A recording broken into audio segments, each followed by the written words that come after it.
Number one, Ibble Dibble here.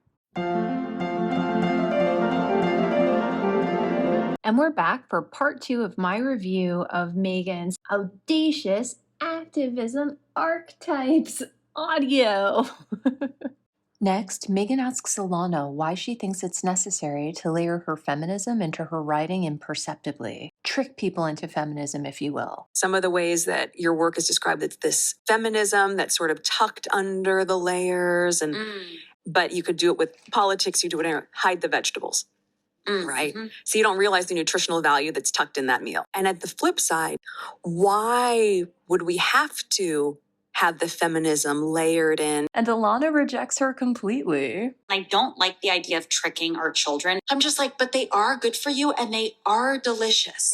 And then once you finish them, you can have chocolate or whatever. Actually, don't hide the vegetables. It's not a zero-sum game. I know. No, why do you have to hide it? They're delicious. Haha, Meghan got schooled. You'll notice how the moment she realized she was being wholly, totally denied in a way she couldn't credibly argue with or misconstrue, because Alana's answer was a perfect grammatical mirror of Meghan's question using Meghan's own metaphor. Meghan first tried to, I can't even say talk because it was initially nonverbal. She just tried to warble over Ilana as Ilana was still speaking. Actually, don't hide the and then threw out a buzzword, zero-sum game, which has no meaning in this context. Not a zero-sum game. She had to get in that last one-up of feigned agreement rather than concede in the slightest. I'm not clear on whether we're still talking about feminism here or just vegetables. Either way, the metaphor has failed. Also, Meghan would do well to not allude to her parenting. It's pretty obvious that Meghan doesn't cook for her kids and doesn't know what kids do and should eat. And by the way, I'm not even knocking that. Some people are not maternal in that way, but can and do love and help their children later on in life. It's just very awkward for her and her listeners for her to keep pretending. I feel like Meghan has the resources to find kitty nutritionists. She doesn't need little Ibble Dibble to tell her this. According to a 2017 study titled Flavor and Taste Development in the First Years of Life, performed at the University of Colorado, School of Medicine, Department of Pediatrics, Center for Family and Infant Interaction, quote, "The number of foods eaten as a young child has a strong influence on the food repertoire later in childhood. Foods eaten by parents significantly predict the number and types of foods eaten by children," end quote.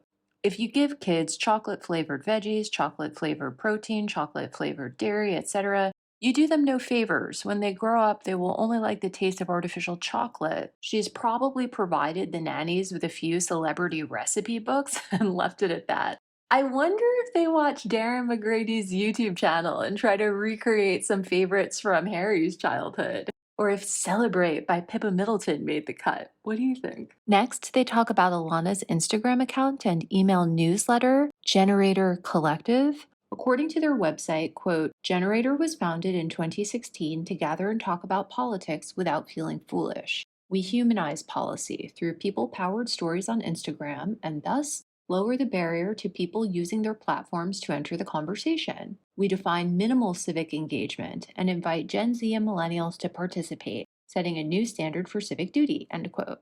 Basically, the Instagram is full of political joke memes, and the website platforms normies through featuring their YouTube videos, which is cool. But the good, useful information on offer, you need to sign up for their email list to receive, which is, I think, why their follower count is so low given Alana's level of fame.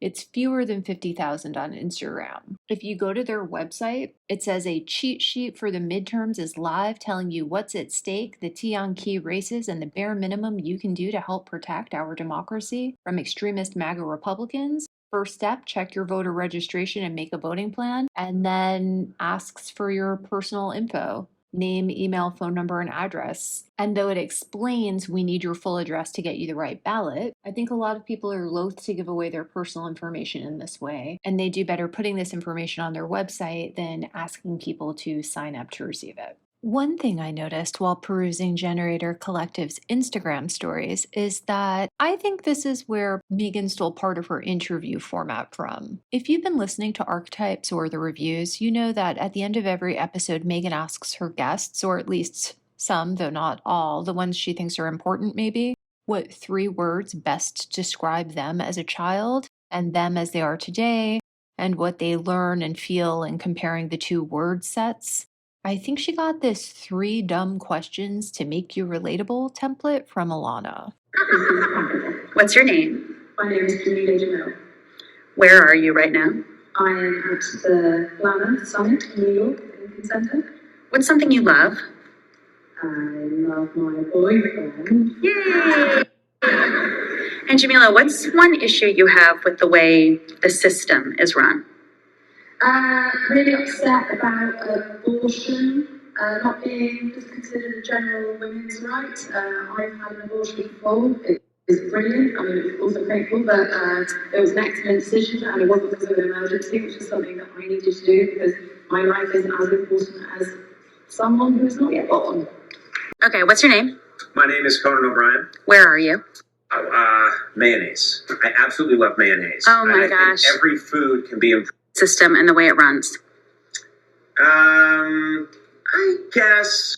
I think we are the system, all of us. So if we're not happy with the system, that's a bad system. But other than that, we are the system. And just like every other guest that has told Meghan to walk her talk, Alana gets edited off pretty quickly. I think I'm personally past the point of like messaging and making sure the message is right. Because I'm just like, I live it. You know what I mean? I like my politics, my body, my gender, my sexuality. I'm living it. So I don't have to pointedly do it. You know, just being it is the message. To live the message. I've never actually heard it put in those terms. That to me is audacious. Just like my next guest. I'm Meghan, and this is Archetypes. So much to learn here and so much to feel. Stay with me. What a weird intro. It's as if she's establishing herself as the beacon of narcissism that fellow narcissists, or other people lacking self-awareness and empathy anyhow, can go to for their source material to better imitate real people with normal emotional ranges. She doesn't understand that normal people can't help but feel, more or less, rightly or wrongly, and every day we address every feeling with varying levels of consciousness. Meghan scares me sometimes. The next guest, of course, is the apparently somewhat polarizing Jameela Jamil. To be honest, I've never seen any of her films or TV shows. I've never looked at her social media before now. She's insignificant to me. They start out by discussing Jameela's platform, her blog, Insta, and other social media channels. She has a much greater reach than Ilana. Ilana's sitting at, as I said, under 50,000 on Insta. Jameela's at 1.2 million. And the quality of Jameela's content seems pretty high. I think it is aimed at younger women. And I think I Weigh is a super unfortunate name because it doesn't really seem to address what I'm actually seeing on the page. The way she discusses the founding of I Weigh, I'm not sure if it's ignorant or disingenuous. So I was on Instagram and I kept on seeing these posts that were just in the explore page, clearly directed at me because I'm a woman of a certain age, and it was just female celebrities with numbers written across their body. And when I would click on their pictures, the number wasn't how many awards they'd won, or I don't know how much their net worth is, which is something that we see a lot with men. It was how much they weigh. You'd never see a picture of a group of men and their weight written across their bodies unless maybe they were, I don't know, bloody bodybuilders or UFC champions. Like, you would never see professionals in another arena having their weight written across their bodies. I could see how maybe 10 or 15 years ago she would be unaware that a lot of that kind of crap we see is just ad farm clickbait from Chinese mostly, but also Russian and Indian bot farms. It's not indicative of the ills of the Western world. But the account dates from March 2018, making me feel it's a contrivance and a star vehicle for Jameela. That said, I suppose if they're doing social good, it's fine. It kind of went viral and stayed fairly viral for about 3 years, so we had no choice but to take it and run with it and use it to change global policy on Instagram and Facebook around diet culture and Photoshop. And, we worked with them to stop selling diet products to kids under the age of 18. At the beginning of 2018, it was very mainstream for celebrities to sell detox and diet products. And now you almost never see that happening because I think people are so afraid that I'm going to come after them. Is she taking too much credit for these accomplishments? The movement has turned from being about eating disorders to now being about mental health as a whole. Has she really been influential, or is she just a better actress than Meghan? Are you a fan of Jameela Jamil? Let me know in the comments. There was one post on Jameela's feed that really caught my eye, and I think it's the reason that Meghan has been trying to define the word audacious the entire episode. And we have a podcast and we have a documentary coming out on Snapchat about mental health, and we create content for mental health, about mental health, and also about advocacy.